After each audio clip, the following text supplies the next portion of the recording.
مسلم شریف کی حدیث پاک میں ہے کہ جو کوئی علم دین کے حصول کے لیے رستے پر چلے اللہ پاک اس کے لیے جنت کا راستہ آسان فرما دیتا ہے۔ الحمدللہ علم دین کا بہترین ذریعہ شیخ طریقت امیر اہل سنت دامت برکاتہم العالیہ کے مدنی مذاکرے ہیں۔ ربیع الاول کے بعد مہینہ آتا ہے ربیع الاخر کا، اور میرے شیخ طریقت امیر اہل سنت دامت برکاتہم العالیہ ربیع الاخر میں بھی مدنی مذاکرے فرماتے ہیں۔ عالمی مدنی مرکز فیضان مدینہ کراچی میں پہلی ربیع الاخر سے مدنی مذاکرے شروع ہو رہے ہیں۔ دنیا بھر سے عاشقان رسول کی خواہش ہوتی ہے ہم عالمی مدنی مرکز کا سفر کریں۔ الحمدللہ لاہور کے عاشقان رسول نے پوری اسپیشل ٹرین بک کی ہے۔ انشاءاللہ 26 ستمبر بروز جمعہ مغرب کی نماز کے بعد لاہور ریلوے اسٹیشن سے اسپیشل ٹرین روانہ ہوگی غوثیہ ایکسپریس۔ امیر علیہ سنت نے دعاؤں سے نوازا کہ یا اللہ جو غوثیہ ایکسپریس کے ذریعے سفر کرے مولا اسے سچ مچ بغداد معلیٰ کا سفر نصیب فرما۔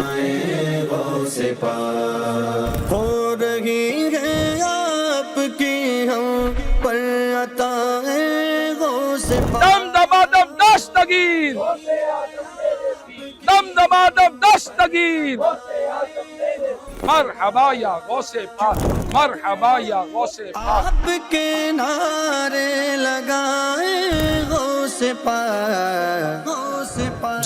سلطان ولایت ولیوں پہ حکومت شہباز خطابت فانوس ہدایت سرتاج شریعت۔